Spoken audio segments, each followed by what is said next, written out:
Hello, I'm Mike Jackson, WERC's Vice President of Public Policy and Research. And joining me today are two of WERC's volunteer members with our Immigration Policy Forum, Jurga McCluskey, partner at Deloitte LLP and past chair of the Immigration Policy Forum, and Marcia Longdon, partner at Kingsley Napier. And we're going to be chatting for a few minutes today about the white paper released by the UK government last month, outlining a range of immigration-related changes that the government is looking at implementing, including significant changes to the skilled worker visa program. And so really excited to talk through those with both you, Jurga and Marcia, and talk about the ramifications that could occur for talent mobility. And so, Marcia, would love to start with you and really, and maybe let's level set on what the origins of this white paper that was released last month by the Starmer government, what it is and sort of the origins of it and some of the key provisions that are outlined in there that are employment-based related immigration items.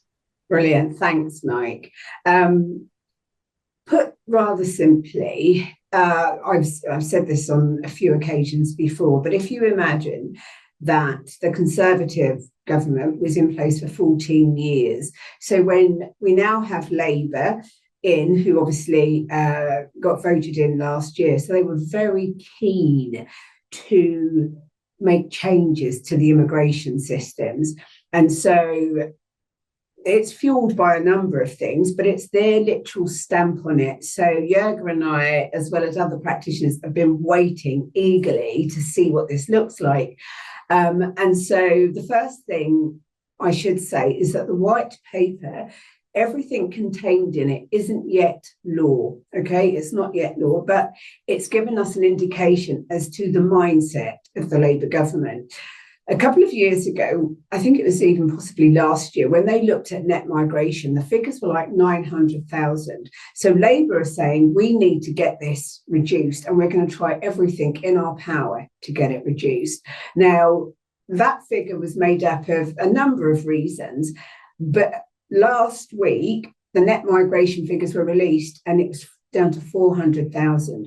So what they're doing when they're looking at the white paper, they're saying, okay, we've cut it into half. What we are really keen to do is to cut it again if we can. And so when we look at the white paper is targeting a number of changes, the skill level, right? So the skill level is going to go back up to the minimum level being degree level. And that was pre-Brexit. So before Brexit, it was often degree level. But then when we had Brexit, you could have graduates or A-level roles. They're taking that away. It can only be at degree level roles, right? That's one of the first things. They're looking at increasing salaries. So you might remember when I fed back to the committee on the 4th of April last year, the minimum salary levels went up to 38,700. So if you think about Labour's going to potentially increase that salary, right? And they're thinking about increasing those salaries to encourage certain categories to not be able to sponsor people, but we'll look at that in more detail. The other thing is the English language. Now, this one is very interesting. There's always been an English language requirement. That's now going to be increased, but it's also going to apply to dependents. So if somebody is coming into the country as a skilled worker, their family members will also have to satisfy the English language requirement at a much higher level. So that's quite interesting. The other area, which is super scary, is at 5 years, being in the UK as a skilled worker, as it stands now, at 5 years, you can file an application for indefinite leave to remain. They are looking at increasing that to 10 years. Right? So an employer would be sponsoring somebody for 10 years. I am not brilliant at maths, but when we've looked at those figures, you're looking potentially at upfront fees of about £70,000 if somebody had to sponsor somebody for that length of time. And it's all very much based on earned citizenship. So they're looking at changing the routes to citizenship. You have to earn your place in the UK. We do not know what that looks like in reality, but they're very fixed on saying it's a real entitlement to get British citizenship. And then the other one, which is in relation to fees, is the immigration skills charge. It's going to increase by 32%. It's currently £1,000. It's going to increase to 1,320. We were told quite recently, literally a couple of days ago, that apparently that's going to come in by the end of this month, by the end of June. We don't know. There's lots of rumours going around, but potentially it could come in by the end. And then the right to work checks is going to increase. So if you've got a contractor working with you or the gig economy and so on, you're going to have to check to make sure they've got the right to work as well. So those are the highlights. And one of the other things, sorry, I should say as a final comment, is care workers. During COVID, we clapped for our care workers. Now we say that you can no longer sponsor them by the end of this year. So we're taking away that category altogether. Again, these are just recommendations in the white paper. So that was a high level, Mike, response. But as you appreciate, I could go on forever and I won't. I'll stop. But those are the high levels, unless Jurga, if I've forgotten anything. But yeah. You haven't forgotten anything. Those are really the highlights. I agree. I think, just to add to what Marcia is saying, Mike, I think this is a fundamental shift in terms of ultimately how we administer policy. And I think the degree level qualification rise is significant, right? Because of course that will impact a number of employers. And yeah, I think, Mike, you and I talked about, what is important, I guess, to our members is how does this practically impact, right, the mobility sector? What are we going to do to prepare you for this? And I would urge everybody to just think and run reports on previously hired levels, right? Look at what you hired previously. Do you have anybody who is employed who is at that level below RQF 6? If so, that will no longer be available. So you need to think as to what that means to your talent strategy. That's one. Two, to Marcia's point earlier around the English language and specifically the dependents. I think a lot of times what happens when you are moving families across the border, one person has stronger language skills than the other in the family unit. It could be the case that a dependent might speak better, or maybe a dependent might speak worse English. And if that's the case, it may be that we will have more and more trailing dependent situations. And again, that's a very important piece when you are moving families, because that impacts your relocation planning, that impacts the dates for moving, and potentially might even make that move unattractive to the main applicant. So again, think about that and what that means to you. And then the other thing is the indefinite leave to remain. Now, I have a slightly different opinion on this to Marcia. Marcia, sorry. Yeah. We all agree, and I suspect we agree on this too, by the way, in some things that you were saying. And I think you summarized the change, perfectly. I will just say that I think we also need to read what the implication and the tone in the white paper is also giving us a suggestion that you could earn the qualification period much sooner than 10 years, right? And you said that, Marcia, right? So we totally agree. I think what is going to happen next in terms of the consultation that the government is going to come out in relation to the white paper, they of course will ask everybody to input into this. I don't believe that they have intention to change the skilled migrant qualifying criteria.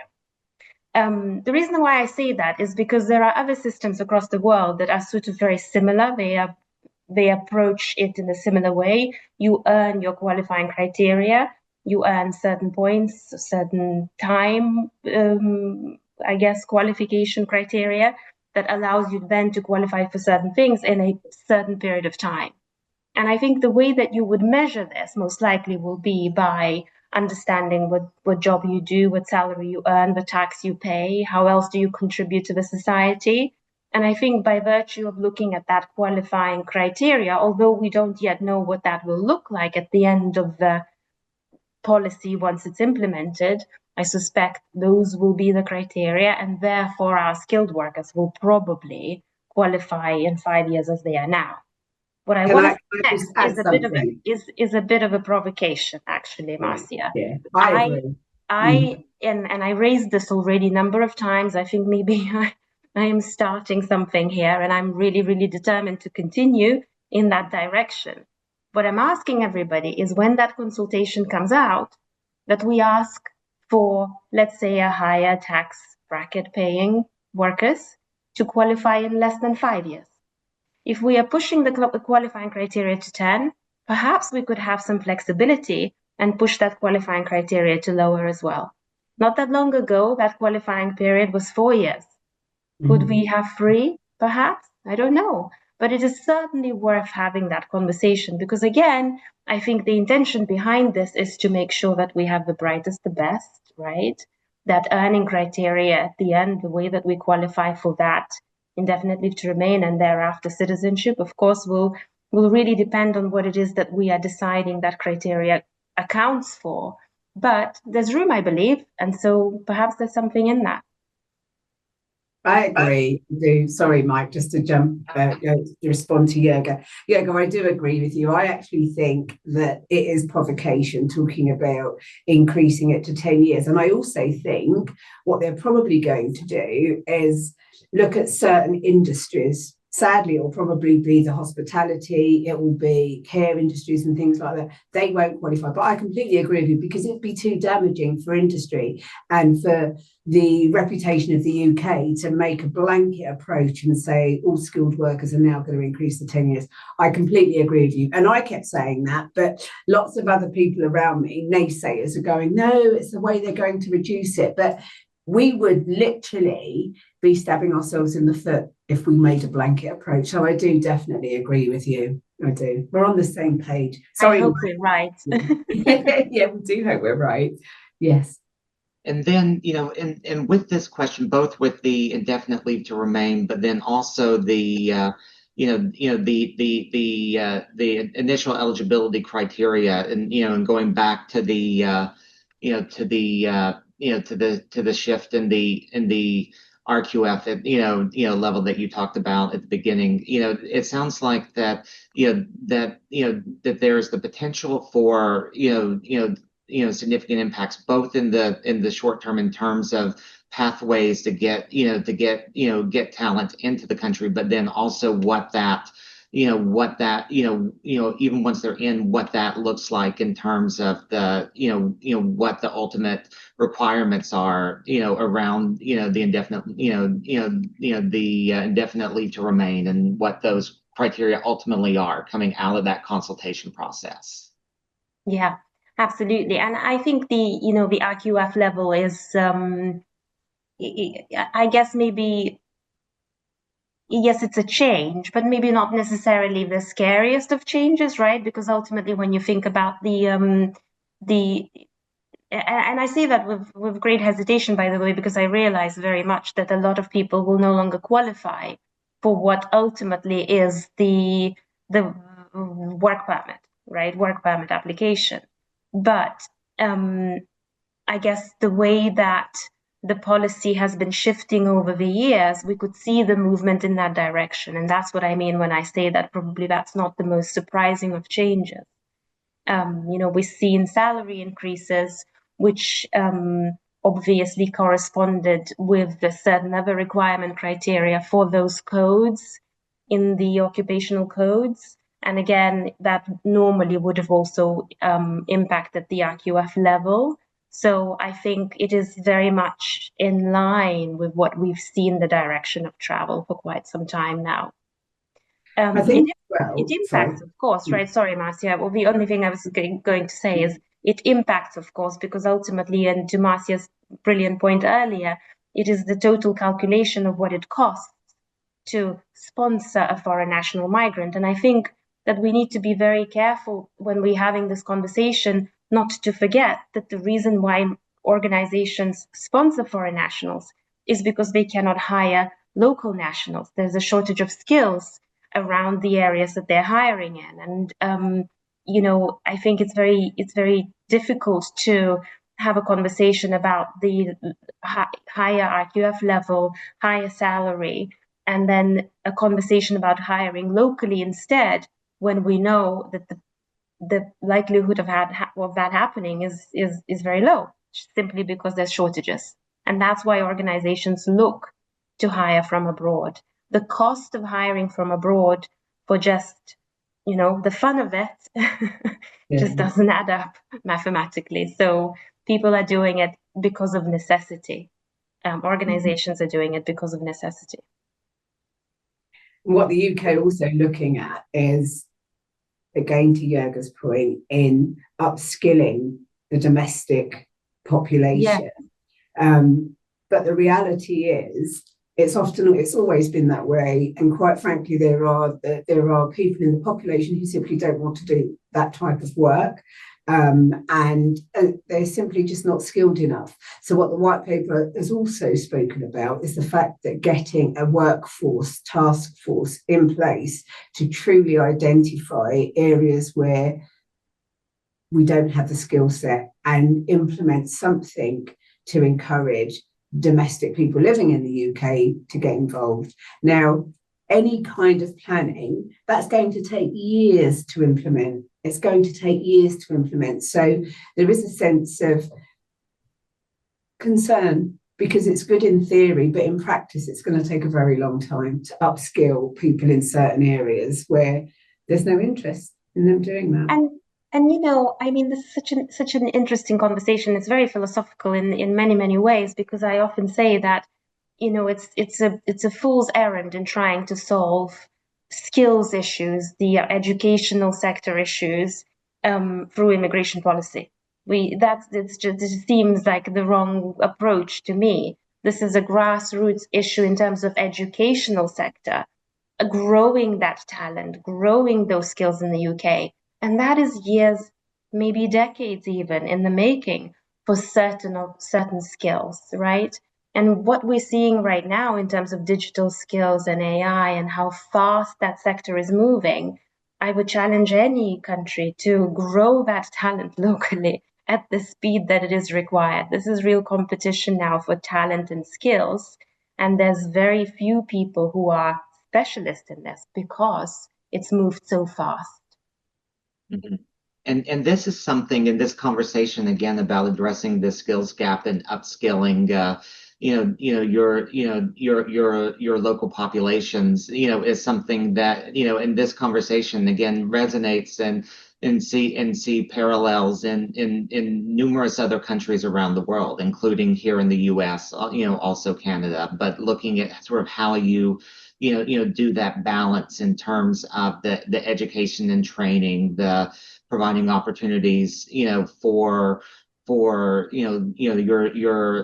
native populations, but then also what does that mean then for immigration, and where, in pathways for when you need to look, when you're not able to fill some of those skills gaps and elements with the local populations, or don't have that full pipeline yet. And so I think this question is one that's very much on policymakers' minds, not just in the UK, but around the world. And I think this question of cost, and it seems and from what, and from Marcia, your comments earlier, it sounds like the additional fee, in the immigration skills charge, the going from £1,000 up to $1,320, maybe the first step of this, again, providing some additional financial support on that upskilling, but really, that this question of cost, is one that's going to proverbiate, well beyond as other pieces get factored through in terms of the salary levels, but then also, ultimately, what is that pipe, the pathways for the indefinite leave to remain, or the other criterias within, and what that then means, from an operational and programmatic perspective, and the requirements, not just of the individuals, but then the associated employers. So, it sounds like a lot of, some short-term hits, that are coming for employers that then need to be preparing for now, but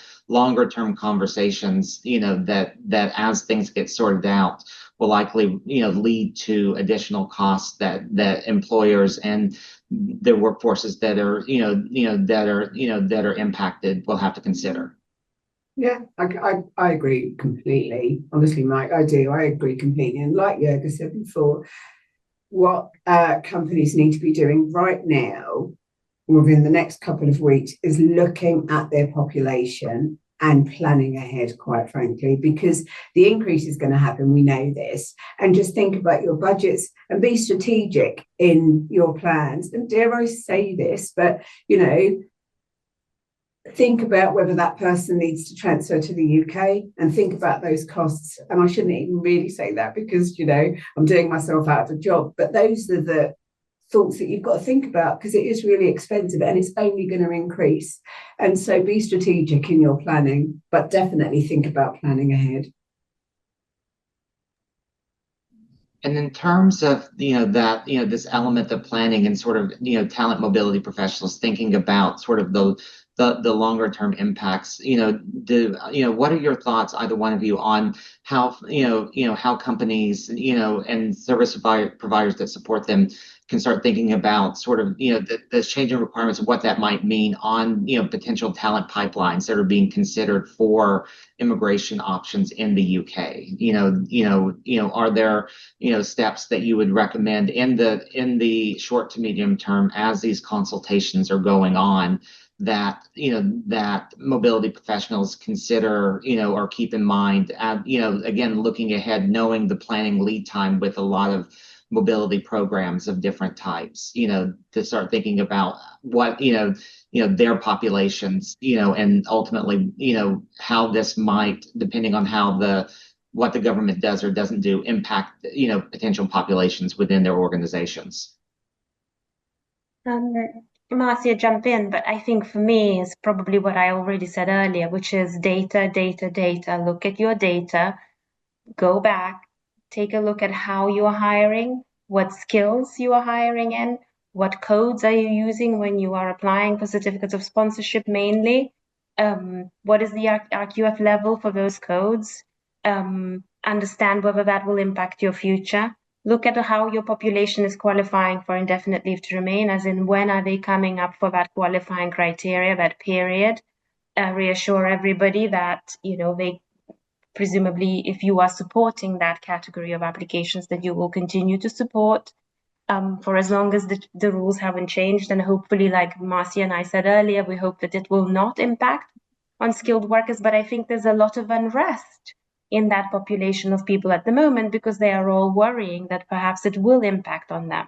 So it's that putting your arms around your people and all of your talent and making sure that in a very calm and data substantiated way, you're reassuring them that you have a plan and that you are implementing that plan one way or another.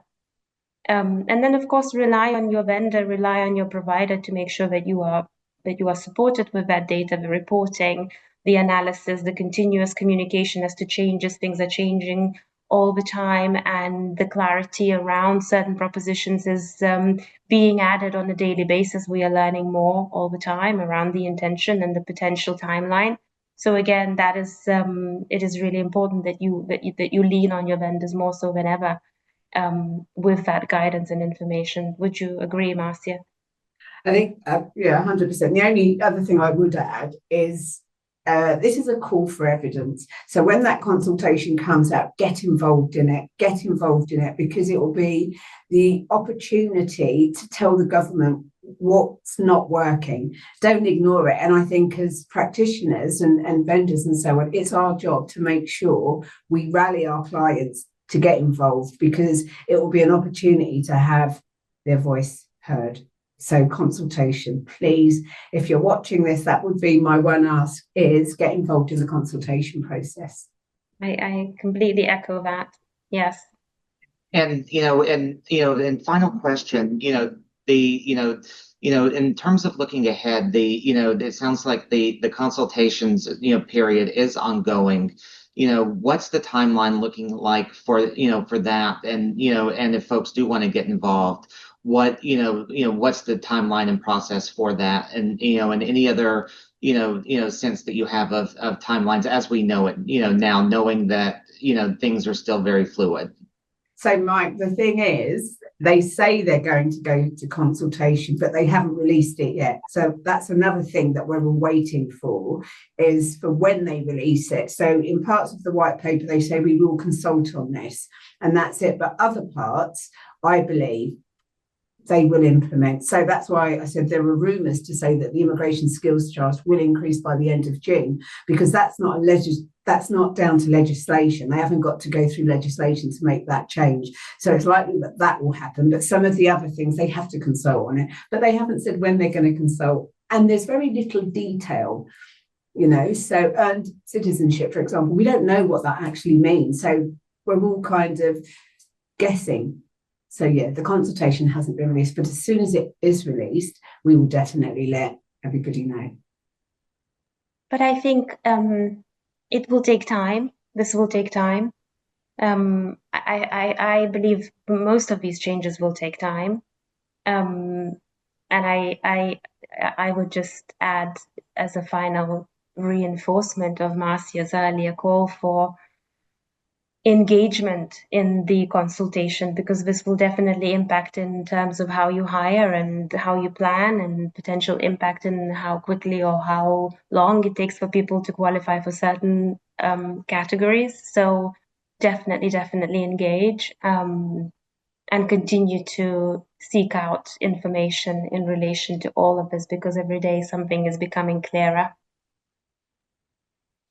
Great. This has been a very informative conversation, and I think, shows that there is a lot of moving pieces, but a lot of items for talent mobility professionals to keep an eye on, but then also to stay tuned for opportunities for getting engaged, to be a part of the process of how this might, how these potential changes might mean for moving forward for employers and employees that are moving for employment purposes. So really appreciate the insights today, Marcia, Jurga. Thank you for your time, and thank you everyone for joining us today. Thank you. Nice to see you all.